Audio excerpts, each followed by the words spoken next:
Olá, seja bem-vindo a mais um Nefroclínicas Convida. Eu sou o Dr. José Neto, clínico geral e nefrologista aqui na cidade de Belo Horizonte, diretor de ensino, pesquisa e inovação da Nefroclínicas. Tem aqui comigo hoje uma amiga que eu fiquei conhecendo em rede social. Quem fala que rede social é impessoal, hoje Kátia é uma querida amiga, colega, nefrologista, que está radicada no interior mineiro e vai contar para a gente um pouquinho dessa história linda que ela tem não só no offline, mas também no online. Faz um trabalho belíssimo aí dentro da nefrologia e é um prazer te receber aqui, Kátia. Muito obrigado pelo pronto aceite. Ah, que bom, Neto. E é que bom que as pessoas percebem isso, né? Assim, eu falo que tem... Você acabou de falar aí que as pessoas, os médicos, o profissional da saúde de uma forma geral, a gente ainda tem aquela questão de sermos o ativo no processo e deixar o paciente em segundo plano, né? E isso, às vezes, isso realmente sempre me incomodou muito. Como paciente, às vezes, na hora de ir ao médico, na hora de fazer um tratamento, até na hora de fazer ginástica, de fazer musculação, me irrita profundamente. Eu brinco com a minha personal. Se você não me explicar para que eu estou fazendo esse exercício, eu não vou conseguir fazer corretamente. E a gente sabe, né, Neto, que por mais que a gente tente fazer uma consulta bem apurada, de 1 hora e tudo mais, existe uma pirâmide de Marshall, que é os níveis de aprendizagem, que as pessoas não conseguem captar tudo, né? Eu sou professora universitária, a gente faz um ambulatório no Hiperdia aqui de Patos de Minas, um ambulatório de nefro. 2 vezes por semana. Eu não sou funcionária pública, então eu posso escolher, eu posso falar quantos pacientes eu tento me desdobrar com meus alunos. E todo ambulatório eu repito as mesmas coisas e eles têm as mesmas dúvidas. Então, se isso para um aluno universitário é difícil, você imagina para um paciente que não sabe bulufas de nada, que nunca ouviu falar em clearance, em CKD-EPI, em creatinina, em ureia, e aí você entrega uma receita para ele e fala, olha, seu rim está funcionando tantos ml por minuto, e você um dia vai precisar de terapia renal substitutiva, não fala? Ou se não fala, quando fala, né? Quando fala. Então, isso sempre me incomodou demais, sempre me agrediu muito, sabe? Eu ficava se tetando. E aí eu ficava mais intrigada e mais nervosa ainda quando eu tinha explicado tudo para o paciente e o paciente chegava na próxima consulta como se eu não tivesse falado nada ou não seguindo as minhas recomendações. Eu falei, será que eu estou falhando na comunicação? Mas a hora que a gente percebe que não é isso, é porque faz parte do processo natural de aprendizagem, né? Mesmo a gente fazendo todo o esforço. E aí o que acontece? O ano passado, numa questão de marketing médico mesmo, né? de entrar, porque as pessoas dizem assim, vou para o Instagram, vou para a rede social, aquela coisa toda. Eu comecei a ver que eu gostava disso, sabe? Que eu tinha tranquilidade para falar com as pessoas. Para um pouquinho, volta à fita. Eu queria que você falasse para o pessoal, porque eu te conheço, mas eles talvez, parte da sua audiência, obviamente, parte da audiência que vai te conhecer, mas tem parte que não. Quem é a doutora Kátia Ramos? De onde veio ela? Onde ela se formou até ela chegar exatamente onde a gente vai entrar especificamente o que aconteceu a partir do ano passado? Eu sou mineira, sou de Formiga. Eu estudei em Montes Claros, na Unimontes, e fui para Belo Horizonte, fiz a minha formação em Belo Horizonte no Hospital do Servidor Público, com o Estevão, com o Luiz, né? Que o Estevão foi seu preceptor também, não foi? Foi meu preceptor. E durante o tempo que eu trabalhei no transplante, trabalhei com ele. O João Batista, né? E aí eu fiz a minha formação lá, só que eu sempre gostei do interior. Eu não sei se é porque eu fiz faculdade no interior e porque eu sou do interior, eu queria vir para o interior. E aí, quando eu estava terminando a minha residência, tinha um casal de amigos nossos que morava aqui em Patos de Minas. E durante a minha residência, eu sempre tive uma veia meio professora, assim, sabe? Desde do meu 3º ano, da faculdade, eu sempre gostei disso. Quando eu era na faculdade, eu ia em congresso de educação médica. Eu ajudei o pessoal da Unimontes a criar o PBL na época, assim, a criar a primeira turma. Então, eu já sempre fui muito envolvida com essas coisas. E aí, quando eu estava fazendo a minha residência, eu já trabalhava, quando eu era residente, eu já trabalhava no Odilon Beres, em Belo Horizonte. E lá o Odilon tinha um convênio com uma faculdade de medicina. Na época eles tiveram um problema lá, parece que a professora entrou de licença maternidade antes da hora do estágio, e eu acabei ajudando esse pessoal. E aí, quando eu terminei a residência, eu vim visitar esses amigos nossos em Patos, e aqui tinha a faculdade de medicina que estava no 2º ano de funcionamento. E estavam procurando professores de clínica para trabalhar. E eu nem tinha acabado a residência ainda, eu ia acabar em março, tinha feito um concurso em... Não, aí teve uma prova seletiva em janeiro, e eu falei, gente, você sabe que eu vou trabalhar lá? Eu gostei da cidade, adorei aqueles 2 patinhos lá na entrada da cidade, uma cidade linda, maravilhosa. É lá que eu quero ficar. E tinha uma proposta boa de trabalho aqui, e acabei fazendo esse processo seletivo. E como eu já tinha tido essa experiência nessa faculdade, e um dos pré-requisitos é que tivesse experiência em educação. E eu acabei entrando, fiquei em primeiro lugar nesse concurso, isso em 2011. Tá. E aí eu, desde então, desde o primeiro dia que eu pisei em Patos, eu estou dentro da universidade. E aí eu já entrei aqui em fevereiro, eles já estavam engatilhando um mestrado, um convênio com São Paulo. E aí eu já entrei em mestrado direto, fiz o meu mestrado em insuficiência renal aguda, e com o pessoal do IANSP em São Paulo. Eu ainda não tinha filhos, né? E aí foi viagem, São Paulo, Patos, Belo Horizonte, era uma loucura. E aí eu vi que realmente a educação era uma coisa que sempre me encantava muito. E eu conseguia passar isso para meus alunos, assim, eu adoro ensinar. E a hora que eu descobri que eu podia fazer isso com os meus pacientes, aí que eu fiquei mais feliz ainda, entendeu? E hoje você atua dentro do hospital, dentro do consultório e na universidade? E na universidade, exatamente. Então, show de bola. E acumula um tanto de coisa, né? Como a gente gosta, parece que fica mais leve. E lá no hospital eu sou a única nefrologista.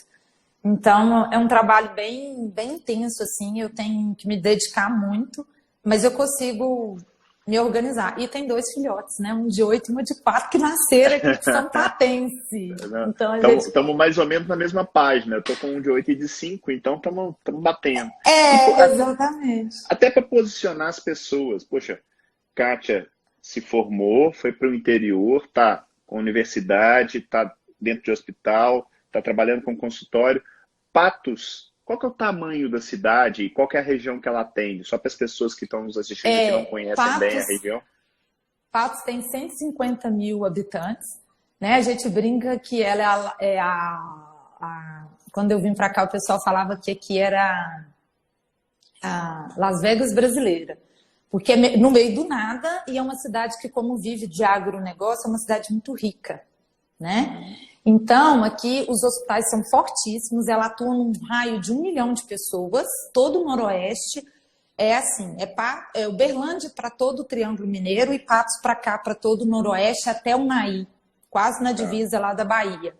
Então, todo o polo de saúde se concentra em Patos. Nós temos 3 grandes hospitais particulares em Patos, que atendem muito bem.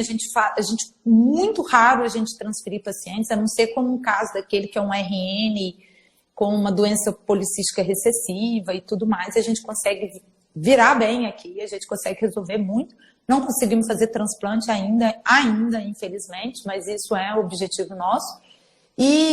Mas a gente doa muito, viu?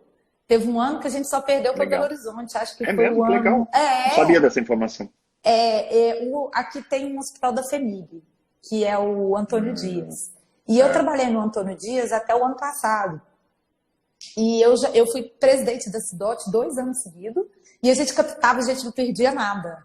E como aqui tem muito moto, infelizmente muito acidente com moto e tudo mais, a gente teve muito diagnóstico de morte encefálica e a gente doava muito, muito mesmo. Agora está parado, né? Você tem o lado ruim, né, que é a perda de um ente querido, perda de pessoas jovens. Pelo menos você tem esse outro lado que dá um alento na situação. Kátia, quando eu te conheci, acabou que não te conheci em Belo Horizonte, eu acabei te conhecendo por causa da rede social. Nosso contato, sei lá, tem 1, 2 anos, não sei exatamente ao certo, mas me chama muita atenção o seu cuidado, e olha que eu estou falando do online, em tratar a pessoa. E quando eu estava escrevendo o texto para essa nossa live, e é um negócio que, para quem me conhece, sabe que eu realmente penso desse jeito, eu vejo o paciente muito mais como um cliente do que como um paciente. Você gosta muito de usar essa questão de o paciente não ser um paciente, ele ser mais ativo na sua participação. E eu queria perguntar o seguinte, você sempre foi assim? Ou teve alguma coisa, uma heurística, uma coisa pivotal na sua vida que você falou assim, peraí, alguma coisa está errada? Eu sempre gostei de cuidar, Neto. Assim, eu sempre gostei de cuidar. Eu sempre gostei. E não teve nada assim que me falasse assim, nossa, isso eu tive uma experiência negativa e eu tenho que mudar essa forma de pensar, de agir. Entendeu? Meu marido fala que eu sou uma pessoa incansável, que cansa só de ficar perto de mim. Porque realmente, tudo que eu faço, eu me dou muito, sabe? Então, assim, por exemplo, eu estou vivendo agora 3 meses muito puxados, muito puxados. Por quê? Porque eu fui, depois a gente vai falar sobre isso, resolvi fazer um programa para esses pacientes. E isso tem me gerado, me sugado muita energia, porque eu não consigo fazer uma coisa mais ou menos. Para cada aula de 30 minutos que eu gravo, eu gasto 3 horas estudando de novo o conteúdo, para ver se é aquilo mesmo, fazendo revisão bibliográfica, buscando a medicina baseada em evidência, coisa para eu entregar de verdade ali para as pessoas. E o pessoal começou a assistir às aulas e falou assim, nossa, que legal, são aulas bem densas mesmo. Aí eu falei, ó, eu tinha 2 opções. Ou eu entregava mais do mesmo, ou eu subia o nível e eu acreditava que vocês podiam conseguir superar isso. E aí, de 15 em 15 dias, a gente se encontra lá e eu tiro as dúvidas. E é muito interessante que as dúvidas deles agora é sobre... é dúvida dos meus alunos de medicina, sabe? Então, eles aumentaram muito de aprender o autocuidado mesmo, sabe? O que é uma doença renal classe 1? O que é uma doença renal classe... Então, esse cuidado eu acho que é meu, assim. Minha mãe brinca que desde pequena eu sempre tive essa mania de querer ajudar todo mundo. Mas não se engane não, tá? Tem a veia nervosa aqui. Toda mulher, Kátia. Toda mulher, né? Tem a veia que bate na mesa, aqui de vez em quando grita. Kátia, e pensando nisso, já que você está com esse olhar muito direcionado para isso, e tem inclusive essa experiência aí com alguns pacientes que te seguem nesse programa, quais são as dúvidas mais frequentes? Se você estivesse falando assim, não para um nefrologista, mas para o paciente que está escutando o nefrologista, é o tecniquez? É a falta de falar alguma coisa? Onde é que está o grande gargalo? Eu acho que o grande gargalo, primeiro, nem todo mundo vai para hemodiálise. Então, assim, o medo, eu brinco o seguinte, você falar para o diabético que ele pode perder uma perna, que ele pode perder a visão, que ele pode infartar, que ele pode ficar em cima de uma cama, nada sensibiliza ele quando ele não quer encarar a doença de frente. Mas se você fala para ele que ele vai para hemodiálise, parece que dá um start, eu não sei, tem alguma crença limitante muito forte em cima disso. Faz tudo o que você pede, tudo. Então as pessoas têm esse mito de que hemodiálise é o fim, vira aquela confusão e todo mundo vai para o mesmo balaio. E então você desmistificar, eu gosto muito quando você fala isso, né? Que tirar uma crença é muito mais difícil do que formar uma crença. Então as pessoas têm essa crença limitante de que todo mundo que tem doença renal crônica vai para hemodiálise e vira um padedeiro. Essa é a primeira questão. Segunda questão é o seguinte, é a questão de uniformizar todo o tratamento. Tratar um paciente com doença renal crônica com 80%, com 60% de função, com 55%, igual trata uma pessoa que está com 15% de função, com 10% de função, tudo igual no mesmo balaio. Então, a dúvida muito comum é muita gente restringindo potássio que não precisa, restringindo fósforo que não precisa, desnutrindo à toa, comendo errado. Eu acho que as maiores dúvidas são em relação à alimentação. Não tem dúvida que é isso. Sabe? Então, é os 2 gargalos muito fortes da doença renal crônica. Eu vou morrer ou eu vou para hemodiálise. Se eu for para hemodiálise, eu prefiro morrer. E a segunda é em relação à alimentação. Realmente... Beleza. Gosto disso e me identifico com isso que você está falando. Vou falar um pouquinho dos 2. A questão da função renal. que eu vejo muita gente, inclusive, usando, em vez de usar ml por minuto, fala assim, ó, você tem tantos por cento de função renal que a gente extrai normalmente de um cálculo. Como é que você explica isso para o paciente? Tem muito paciente familiar nos assistindo aqui. Muita gente chega para mim e fala assim, como é que eu faço para diminuir minha creatinina? Como é que você aborda essa situação com eles? Primeiro que a creatinina, a gente não trata exame, a gente trata paciente, né, Neto? Então, segundo é o seguinte, isso é uma estimativa do quanto seu rim está funcionando, não é 100%. Não é bater o martelo. Segundo, que com relação ao funcionamento do rim, é isso que a pessoa tem que entender. Que primeiro, que se você não tiver doença nenhuma, a partir dos 30 anos de vida, naturalmente o seu rim vai envelhecer, né? De mais ou menos 1% por ano. Então, você vai chegar com 70 anos, talvez com o rim envelhecido. E tá tudo certo, você não vai para hemodiálise por causa disso. Esse é o primeiro ponto. Agora, a pessoa que tem diabetes, hipertensão, que tem fator de risco e tudo mais, o seu rim vai te mostrar vários sinais de que ele pode ficar do jeito que ele está ou ele pode piorar a ponto de você fazer hemodiálise. E esse é só um número para você acender o sinal de alerta e mudar em quanto é tempo. Ele está dando várias chances para você descobrir que você pode mudar seu estilo de vida, que você pode parar de auto-se-medicar, que você pode controlar sua pressão arterial através de uma atividade física e controle do peso, que tem N coisas que você pode fazer para parar isso aí tranquilamente. Então ele só está te dando um sinal de que as coisas poderiam ir melhores, mas isso não é sentença, né? E eu comparo muito o rim, outra preocupação muito grande do paciente em relação à proteína, né? Que eu comparo o rim com um filtro de café. Um filtro novo não passa pó ali, só passa o café.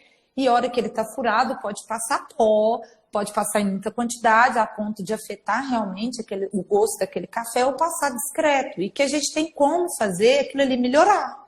Que não tem desespero, né? Que não tem desespero e que, de acordo com a idade, de acordo com a raça, de acordo com a estatura do paciente, com as comorbidades, com as doenças de base desse doente, dessa pessoa, ela pode ter um rim mais acometido ou menos acometido, que não dá para pôr todo mundo no mesmo balaio.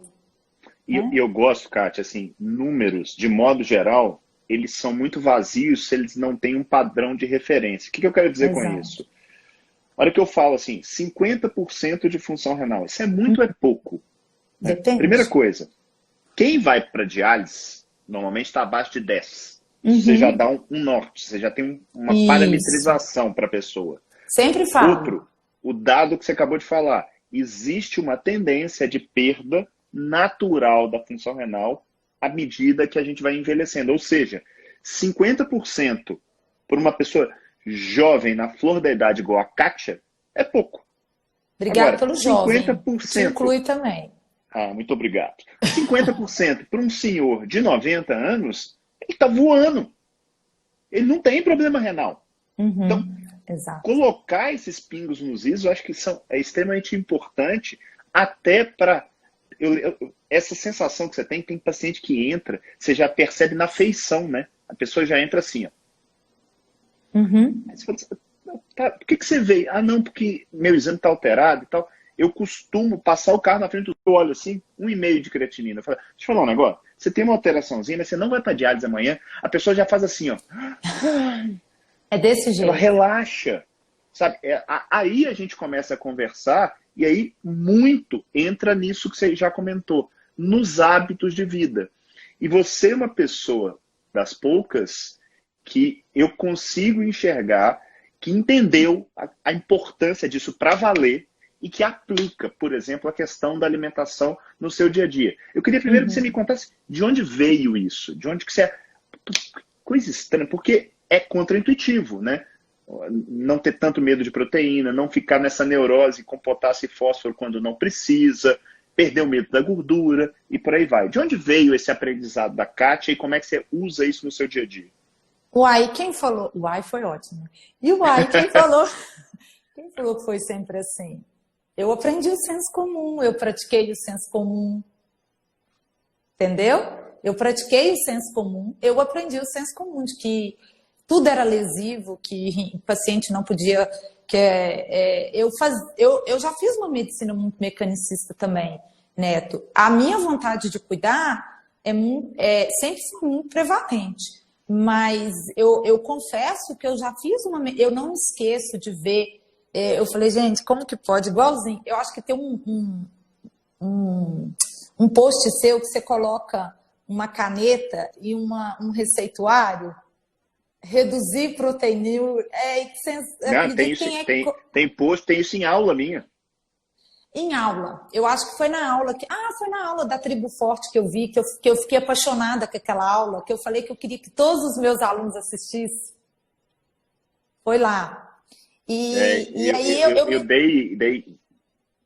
Eu me identifiquei essa muito aula, com essa aula. Coloquei essa receita, uma receita antiga, tipo, eu fazendo bobagem, né? Eu fazendo bobagem. E é isso que eu te falo, quando a gente começa a aprender, quando a gente não cansa de estudar, a gente chega nas informações relevantes. A gente não aceita a primeira resposta.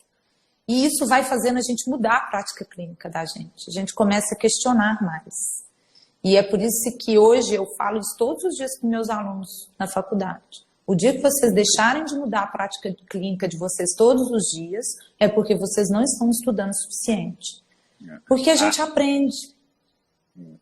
A Azuen está falando que adorou seu exemplo do filtro de café. Eu também gostei, vou roubar ele para mim. Né? Tem um livro ótimo que fala assim, roube como um artista. Isso, acho que eu nunca li, não? Show, né? Já a melhor roubei frase para várias mim. coisas suas também. Melhor frase. Originalidade é plágio não descoberto. Esses dias eu fiz um post com uma caixinha sua. Aí, o que renal crônico deve comer? Comida de verdade com pequenos ajustes. Legal. Né? Deixa eu te aproveitar aqui as perguntas da nossa audiência. O Mark está perguntando qual que é a influência negativa dos medicamentos antidepressivos nos rins? Nossa, é uma pergunta. Porque medicamento, esses dias você também falou isso numa caixinha sua. Boa parte das medicações pode lesar o rim, né, o Neto? E os antidepressivos, pelo menos assim, de uma forma geral, eles são seguros. A pergunta é, para que você está usando o antidepressivo, né? Como que você pode... Não que a gente tenha que cortar o antidepressivo da noite para o dia. Eu já usei. Eu usava para minhas TPMs e foi muito difícil de largar. Foi depois de muita meditação, de muito exercício físico, né, que eu entendi de muito autoconhecimento, principalmente depois que eu fiz a questão da formação em coach, justamente para tentar me entender, não para atender. E aí a gente vê que a gente tem que, assim, não é que lesa o rim, mas será que a gente não podia buscar coisas alternativas para não ficar... Porque o paciente com doença renal crônica já é um paciente polimedicado, né, Neto? E tem coisas que a gente não pode deixar de usar. Não é que a gente é contra a medicação, mas tem coisas que a gente não pode deixar de usar. E aí é mais alguma coisa. Eu tenho tido muito cuidado com essa questão. Fulano está depressiva, a filha reclama, a mãe reclama. Será que não seria ideal um remedinho? Se for com o auxílio do psiquiatra, ninguém está mandando ninguém tirar remédio aqui, gente, pelo amor de Deus. Com o auxílio do psiquiatra, problemas depressivos, transtorno de depressão maior, transtorno de ansiedade maior, tem muitos transtornos psiquiátricos que não tem jeito, a gente vai precisar da medicação, né? Mas se a gente associar um estilo de vida saudável, que inclui isso, meditação, exercício físico, uma alimentação com comida de verdade, minimamente processada, a gente sabe que as doses desses remédios tendem a diminuir com o passar do tempo. Não tem receita mágica, né? Só que a gente gosta do imediatismo. Não vai fugir da noite para o dia, não é começar hoje a meditar, não é hoje começar a atividade física e largar o remédio hoje. Mas isso é o tempo de amadurecimento mesmo, de conhecimento mesmo, né? Eu falo, Kátia, que na realidade eu gosto muito da frase do Mark Twain, que ele diz o seguinte: para quem tem martelo, tudo vira prego. Uhum. Isso não significa que o martelo seja uma ferramenta ruim, mas ele não serve para serrar a árvore. Isso. Então, o que eu tenho convicção que a Kátia está dizendo será que tratar depressão é simplesmente falta de medicação? Ou tem outros comemorativos por trás que precisam ser abordados, talvez em conjunto com a medicação? para a gente conseguir melhores resultados. Uhum. Né? Então, acho que essa é a questão a ser respondida. A Lúcia está perguntando assim, esse é meu medo, acho que ela está falando em relação à taxa de filtração glomerular, né, o funcionamento renal. Tenho 43% de função renal, 62 anos. Quando chegar aos 80, vou precisar de diálise? Não tenho diabetes, não tenho pressão alta e não tomo nenhum remédio. Será, Neto? Eu não tenho bola de cristal. Adoro quando você vai responder uma pergunta com uma bola de cristal. Eu presto atenção em tudo que você faz. Mas assim, mas é justamente isso, porque isso, nesse caso aí, a gente vê que depende mais das ações dela no presente, para que vão refletir no futuro, do que uma receita de bolo. Não tem como eu saber qual é a probabilidade. Né? Igual a gente vê scores e mais scores de tudo quanto é doença. Qual a probabilidade do paciente evoluir para isso? Ter alto risco cardiovascular disso e aquilo. O que a gente sabe é que uma pessoa dessa, se ela não ficar tomando remédio por conta própria, se ela preservar, se ela não for uma pessoa que desenvolva síndrome metabólica, obesidade, se ela, através de uma alimentação saudável, exercício, eu acho que não tem como dar muito errado, não tem? E falo mais, né? A hora que é óbvio, isso aqui não está longe de ser uma consulta, mas ela fala assim, ó, não tenho pressão alta e não tenho diabetes. Com isso aí a gente está tirando 2/3 das causas de problema renal. Então, entra aí outras coisas? Entra. Mas a gente precisa olhar mais a fundo e olhar assim, como é que está a função dela? Essa função está piorando rapidamente, ela está estável, tem 5 anos. Isso tudo faz diferença nessa avaliação prognóstica. É óbvio que eu não sei nem como a minha função renal vai estar quando eu tiver 80 anos, quiçá de outro. Mas há indícios, né, há pistas que sugerem que a coisa pode evoluir pior ou melhor. Né? E eu acho assim, se você está em dúvida, Lúcia, procure um bom nefrologista, procure um nefrologista da sua confiança, faz uma análise pormenorizada e tira suas dúvidas, que é justamente o que a Kátia e eu procuramos fazer no nosso dia a dia, né? É o que a gente faz muito lá na Nefroclínicas, é uma cultura da empresa e que a gente traz aqui também para o online, para tentar atingir pessoas que não estão dentro dos nossos consultórios. Inclusive, você falou uma coisa interessante aí, Neto, que eu lembrei de uma coisa assim. Eu falei isso ontem nos stories. O que eu tenho observado? Você também tem feito telemedicina, né? Tem, bastante. Estou impressionado com a resposta, assim, com a satisfação das pessoas. Estou impressionado. Eu tinha uma certa medo. E o que você tem observado das telemedicinas? O que você tem visto na telemedicina? Quais são as dúvidas das pessoas? Por que elas procuram a telemedicina? Eu vou te falar até o seguinte, talvez a maior demanda seja justamente a dúvida. É informação, realmente a pessoa está querendo entender melhor alguma coisa. Exatamente, muito frequente, mas muito frequente mesmo. E a maioria delas, às vezes a pessoa tem uma doença grave, ela está lá com 15% de função, mas ela passa a entender. Kátia, eu fiz recentemente uma semana retrasada, com uma paciente brasileira, mas que está em Portugal, tá? E ela estava, assim, urêmica. Eu falei, caramba, urêmica, assim, precisando de diálise muito em breve, assim, aquela uremia leve, já com uma creatina mais alta. E eu falei, olha, eu vou te ajudar. Ah, como? Então, não sei o quê. Saí mexendo meus pinguinhos, liga para fulano, liga para ciclano, descobri uma nefrologista portuguesa na cidade dela, liguei para a pessoa, consegui a consulta e aí ela vai entrar em diálise peritoneal lá em Portugal. Então, eu acho que esse é o exemplo de querer resolver, querer efetivamente ajudar. Então, a distância não pode ser uma ponte tão grande assim para você, quando você efetivamente quer ajudar. E eu já vi, e eu tenho percebido isso também, né? Porque assim, a telemedicina, as pessoas tinham muito receio dela. Eu falo que é só mais uma ferramenta. Assim como você tem um esteto, você tem um aparelho de pressão, nada disso. E ela não substitui uma consulta presencial. Tem hora que precisa da consulta presencial.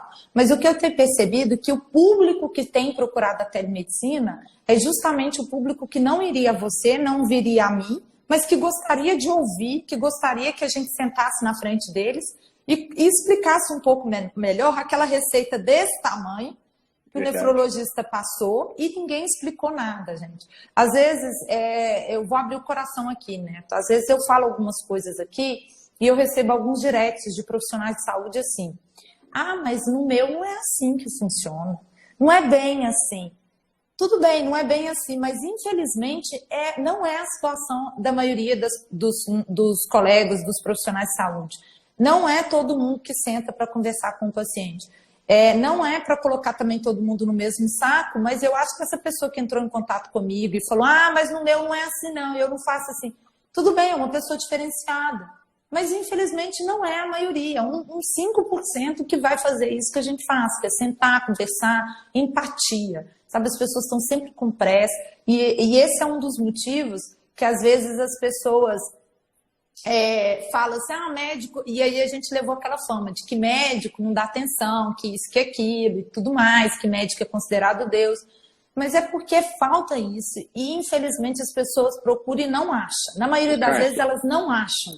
Isso é o seguinte, contra fatos não há argumentos. Tem uma pesquisa que eu costumo mostrar em aulas, quando eu dou, que o paciente, em média, ele é interrompido com 11 segundos da consulta. Isso. 11 eu segundos. Vi isso também. Cara, 11 segundos. E detalhe, tá? Pô, o Neto tá falando isso porque ele tem um consultório particular que ele tem 1 hora para ficar com o paciente. Eu atendo, atualmente não, porque eu tô nessa transição de hospital e tudo mais, mas estava atendendo lá no Felício Roxo consultas a cada 20, 30 minutos, no máximo, entregava valor demais. Aqui, falar que não dá tempo de entregar o mínimo para a pessoa, então. A culpa não é do paciente. Pede para ele voltar 1, 2, 3, 50 vezes, mas resolve o problema dele. Uhum. Ele está ali colocando nas suas mãos essa responsabilidade. A culpa não é dele se o convênio te paga mal, não é? E faço escolhas, né, Neto? Eu também escolhi, não é questão de qualidade de vida, mas eu escolhi priorizar meu atendimento. Minha consulta também ela não dura menos que 40 minutos. Então eu falei, para eu fazer esse tipo de consulta, eu não posso, eu não consigo fazer isso pelo plano. Então é uma escolha minha. Agora, eu falar que vai atender e ficar... Sei lá, eu não sei. Então, eu preferi também, foi uma escolha minha, fazer atendimentos particulares, justamente para eu poder me dedicar ao paciente do jeito que eu gosto, e não do jeito que o convênio me impõe. Tipo assim, você vai ganhar no volume. Não existe isso, né? Agora, porque eu sou o seguinte, se eu for atender convênios, eu acho que eu passo fome, porque eu não consigo atender mais que 5 por dia. Eu não consigo. Mas eu vou te falar, Kátia, sabe o que eu cheguei à conclusão? Imagina o seguinte, você vai pra praia, você pode ficar no Copacabana Palace, ou você pode ficar num hostess.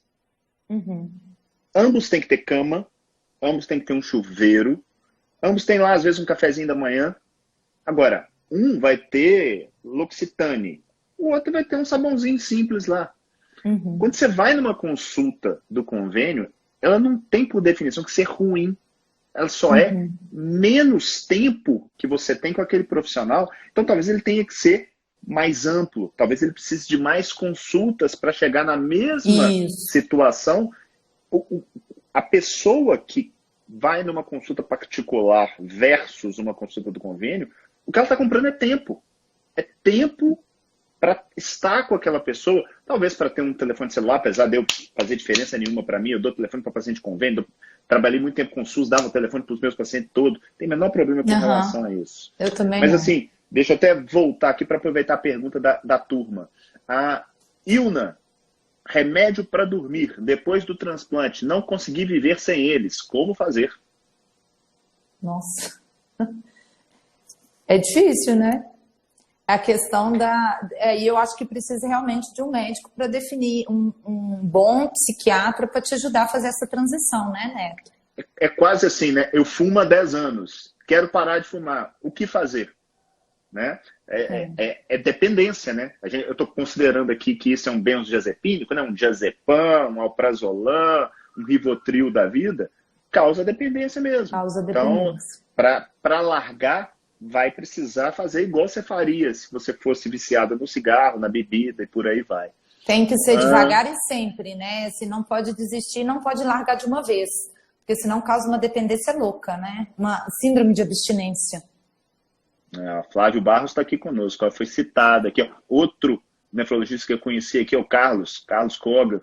Também é legal esse negócio das redes sociais, elas acabam aproximando pessoas que a gente não conhece. E detalhe, e pessoas que parecem ter a mesma afinidade, né? Eu gosto muito do trabalho do Carlos, não conheço ele pessoalmente, gosto muito do trabalho do Flávio também, porque eles pensam muito parecido com a gente. É a questão do atendimento, da personalização, da individualização do cuidado, né?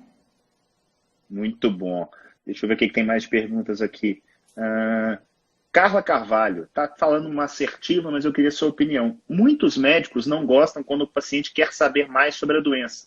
E mais, de vez em quando, é aquilo que a gente comentou, não sei se já estava gravando ou se a gente estava conversando no início da live, a respeito do o médico aqui sou eu, aquela soberba, aquela posição quase que ditatorial para falar assim, não, você vai fazer isso porque eu sou médico. Acontece isso em outras áreas? Até acontece, mas no médico, amiga, isso é de uma frequência bizarra. Como é que você vê isso? Eu tenho convicção que não é a sua linha, mas com frequência você deve receber pessoas que chegam nessa situação. É aquilo que eu te falei, né? Quando você estuda todos os dias, quando você busca a melhor prática clínica, não há problema nenhum no paciente te questionar alguma conduta, alguma coisa. Eu não sei se é porque eu sou professora universitária e a gente é prensado na parede todos os dias pelos alunos. Isso para mim é tão natural uma pessoa me perguntar o porquê disso, o porquê daquilo, que eu não me sinto incomodada. E quando eu não sei, eu tenho a humildade de falar, eu vou dar uma estudada, eu vou dar uma pesquisada, eu nunca ouvi isso. Por isso que eu falo que a rede social é muito legal, Zé, porque assim, as pessoas acham que tudo que elas perguntam aqui a gente sabe ao pé da letra.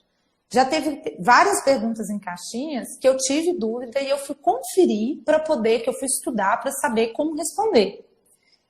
Se eu estava com a melhor evidência disponível, com a melhor resposta disponível. Então, eu acho que é mais uma insegurança e mais uma preguiça, entre aspas, porque às vezes, e de subestimar a inteligência do paciente. Ainda tem esses.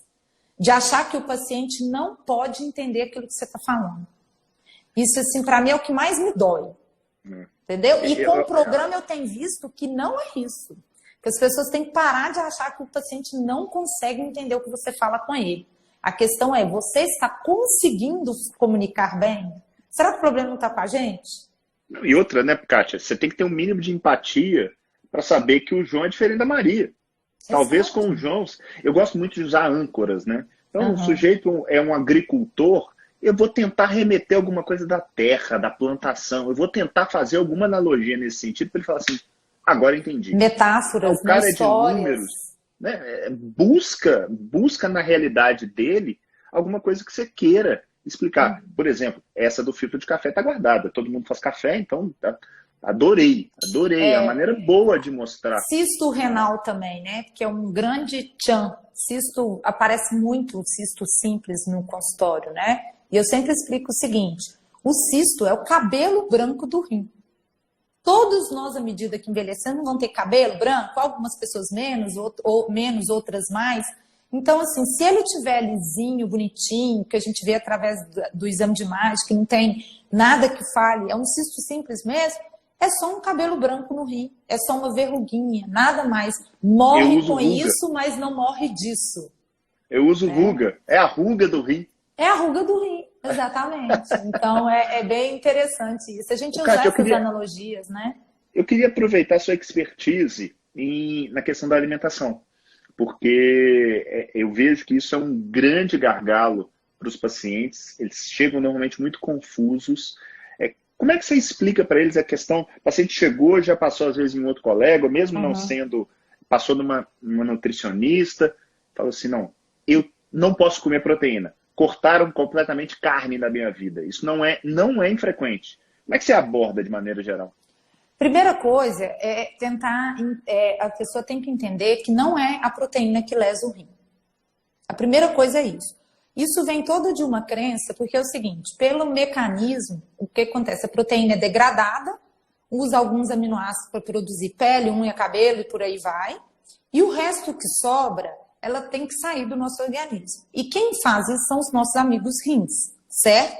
E ele vai fazer isso muito bem, é a função dele Tanto é que nas pessoas normais, né, que não tem problema renal, isso já desmistifica tudo de que dieta, que proteína prejudica o rim e tudo mais. Eu nem vou entrar nessa seara, porque isso é função do rim pôr isso para fora.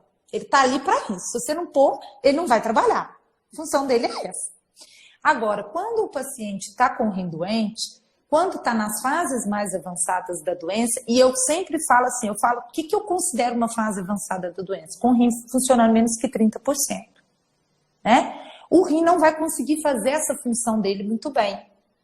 Então, não é que a proteína lesa o rim, é porque ele não consegue pôr para fora tudo que ele precisa pôr para fora em relação ao metabolismo da proteína, se você exagerar na quantidade de proteína. E exagerar é exagerar mesmo, não é verdade? Aí, o que acontece? Eu brinco o seguinte, ali não dá para chicotear cavalo cansado. Mas é o chicote que machucou o cavalo? Não, o cavalo já estava cansado. Não é o rim não é a proteína que piorou o rim, gente. O rim já estava cansado. Então aqui você vai continuar, a proteína é essencial. A gente não consegue armazenar proteína, a gente precisa de proteína todo dia para construir pele, unha, cabelo, músculo. Eu sempre repito a mesma coisa. Então a gente precisa ingerir proteína. Precisa, não tem, a gente não vive sem proteína.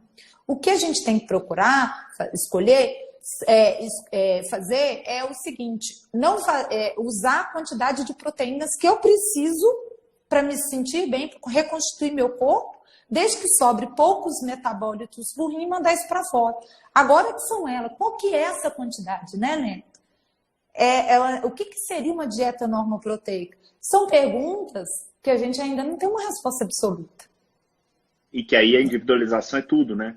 Aquela tudo. Coisa da gente o paciente é idoso, o paciente é atleta, o paciente corre 5 quilômetros, igual a gente vê vários renais crônicos por aí, o paciente faz musculação, o paciente tem uma vida ativa, o paciente tem outras doenças graves, uma neoplasia, outras doenças que requerem muita proteína, então individualizar sempre, porque eu sempre falo que aqui a nutricionista é fundamental para ajudar a gente nesse processo. Para ela entender todas as necessidades desse paciente e falar se precisa de tanto. Agora, o que me irrita profundamente é engessar todo mundo no mesmo balaio. Entendeu? E isso é danoso. Aí eu lembro da frase que você sempre fala, né? Antes de não fazer o mal, de fazer o bem, não faça o mal. Frase de Hipócrates, né? Como é que fala? O pai da medicina. Adoro ouvir você Primo falar. não querer. Né? Primeiro Só não que você lesar. fala rápido, né? E eu não consigo. Ô, Kátia, nós estamos com muita moral. Acabamos de receber um oi aqui do Dr. Marcelo Maza, presidente da Sociedade Brasileira de Nefro, grande amigo. Maza, obrigado aí pela audiência. Que bom, muito bom. Eu vou aproveitar que você está falando da proteína. O Thiago Marins está assim, tá, beleza. Se não é a proteína, qual que é o maior vilão para causar injúria no rim e fazer a doença evoluir? Boa pergunta, Thiagão. Eu acho que é a comida ruim, né? A comida processada mesmo. Que aí sim, seu rim vai ter que... Porque isso causa estresse oxidativo, isso inflama a célula de rim, inflama coração, inflama pulmão, inflama tudo. Né? Que é a comida processada, o excesso. E a gente tem que lembrar o seguinte, que hoje as pessoas... E estão até nessa bagunça aí dessa questão do guia alimentar, né? Que as pessoas querem tirar a questão do ultraprocessado, do processado ali, e a gente sabe que é isso que lesa. Isso realmente, isso não lesa só o rim, não. Isso lesa a saúde como um todo, lesa todos os órgãos. Você é nenhum gênio, né? Basta olhar os dados da sociedade brasileira. 2/3 estão ali por causa de hipertensão, diabetes e obesidade. Por quê? Que anda de braços dados com esses dados. Não precisa ser nenhum gênio. Exatamente. Então, eu costumo brincar, mas é verdade. Eu nunca vi ninguém fazer diálise porque comeu muito bife com ovo. Nunca. Então, agora, diabético, hipertenso, obeso, é todo dia que aparece todo lá. Dia. Então, a gente tem que ter muito cuidado com isso, né? É aquelas histórias de refinados, farinháceos, farinhas, de uma forma geral, vai causar obesidade, vai causar síndrome metabólica, vai inflamar as células e vai literalmente estragar tudo. Coração, pulmão, rim, cérebro, né? Inclusive, hoje a gente já sabe que o Alzheimer é um diabetes tipo 3, por excesso de açúcar, excesso de farinháceo, excesso de alimentos ultraprocessados, né? Muito bom. Leonardo Coelho, minha urina sempre teve espuma. Isso indica perda de proteína? O que leva um rim a perder proteína? Da espuma também, ela é recorrente as pessoas perguntarem isso. Isso é só um sinal, algo. Por exemplo, eu costumo falar o seguinte, todo mundo que tem acne no rosto, mulher em idade ativa, tem acne no rosto, que é muito comum, um pouco mais cheinha, as pessoas falam assim, eu tenho ovário policístico. A acne cheinha é um sinal de que pode ter ovário policístico. Todo mundo tem ovário policístico? Não, mas as mulheres falam que sim, né? Então, criou-se esse mito de que toda espuma na urina é igual à perda de proteína, e a gente sabe que não, né? Que ejaculação retrógrada pode provocar espuma na urina, determinados alimentos podem provocar espuma na urina, medicações podem provocar espuma na urina, e para matar pobre... Jato forte, né? Hã? Jato forte. Jato forte. Esses dias eu fui falar isso na história, você não sabia como é que eu falava. Agora você falou jato forte, assim. Lembra que a mulher... A mulher senta no meu fazer xixi, né? O homem fica em pé. Então, pela lei da gravidade, é longe, faz espuma e tudo mais. Boa. Aí, isso também causa. E aí as pessoas, assim, tem fator de risco? É diabético, é hipertenso, tem alguma doença de base, está inchando, tem que juntar tudo. E se tiver dúvida, procurar o nefro para fazer a proteinúria em urina de 24 horas, a microalbuminúria, para tirar essa dúvida mesmo, se é ou não. Agora, o que eu já vi muito acontecer, Zé Neto, é a pessoa insistir. Mas eu tenho espuma na urina, isso é problema no rim. Gente, se a proteinúria está negativa, se a microalbuminúria está negativa, função renal normal, não é. Deixa eu tranquilizá-los, eu tenho espuma na urina. Ah, é? Tá? Jato forte. Mas eu não tenho albuminúria e não tenho a função renal normal. Ai, Neto. Jato forte ou ejaculação retrógrada? Né? Jato forte. Vai brincando. Mas é só para descontrair mesmo, para as pessoas entenderem que isso acontece, né? Sem dúvida. Tem mais uma pergunta aqui. A Kátia já até falou de uma certa maneira, mas eu acho que é um assunto importante. Por que quem está falando é Azuen? Porque a maioria da literatura atual nivela o consumo de proteína para os diferentes níveis de função renal. Todo mundo, independente se está em 70 ou em 15, está indicando o mesmo consumo de proteína. A Zuen, ela está no programa. Ela já assistiu a aula. Ela sabe. Ela está me testando. Ela está me testando, mas aí eu vou devolver a pergunta para o Neto. Porque ele tem um post no blog dele maravilhoso, assim. Sobre isso, a questão da proteína em rins, ele vive palestrando sobre isso e eu acho que ele é muito melhor que eu para falar sobre isso. Vamos aproveitar aí. Na realidade, assim, eu gosto de deixar claro para as pessoas que o problema per si não é a proteína. Isso é muito claro. Agora, quando eu tenho uma doença que está mais grave, e não precisa ser no rim, se eu tenho uma doença no coração muito grave, essa pessoa não pode correr. E se ela correr, ela pode morrer. Mas ela não morreu por causa da corrida. Ela morreu porque o coração está muito fraco. É a mesma coisa, os rins. E qual que é esse número meio que cabalístico para a gente falar assim, opa, a partir daqui precisamos ter um pouco mais de cuidado? Em torno de 30%. Abaixo de 30% já é bom ter um pouquinho mais de atenção. Agora, existe aquele número mágico? 1 grama por quilo, 0,8, 1, não existe. Isso aí vem com a individualidade. Kátia, nós estamos caminhando para o final. E nem tipo de proteína, né, Neto? É bom falar também isso, que os estudos não mostram que não há diferença de lesão no rim entre proteínas de origem vegetal e origem animal. Por mais que as pessoas, do ponto de vista mecanicista, e a hora que a gente pensar na formação de antioxidantes, aquelas moléculas todas, aumento do FGF23 e por aí vai, né, do ponto de vista bioquímico, a hora que eles foram para a prática e fizeram os trabalhos, não houve diferença no paciente renal crônico entre um tipo de proteína e outro. E o guideline que saiu agora, em agosto, deixou isso muito claro. Ele escreve com todas as letras lá que vai depender da preferência do paciente, tá? Ele está escrito isso, gente. Na boa. Picanha é melhor do que ervilha. Eu não tenho a menor dúvida disso. Mas tem gente que gosta de ser vegano, que gosta de ser vegetariano. Eu tô brincando. Né? A gente, assim, é mais eu tranquilo, quero desmistificar essa coisa. Kátia, nós estamos caminhando para o finalzinho, temos mais uns 2, 3 minutinhos. Antes de mais nada, eu queria te agradecer profundamente. Obrigado pela parceria, obrigado pelo carinho com a Nefroclínicas, comigo, por estar aqui, por estar disponibilizando tanto conhecimento. Queria te dar a palavra e que você contasse um pouquinho para o pessoal como é que é esse programa e quem quiser se inscrever para o programa da Kátia, como é que faz? Eu que agradeço, viu, Neto? A Nefroclínica é uma parceira minha na capital. Quando eu preciso encaminhar alguém, ele sabe, né? O Neto sabe que é lá que vai quando eu perco o meu norte aqui no interior. Mas o programa é o seguinte, Neto. Ele quem quiser mais informações, é só ir lá no link na minha página. É um programa que é formado de 45 aulas e mais.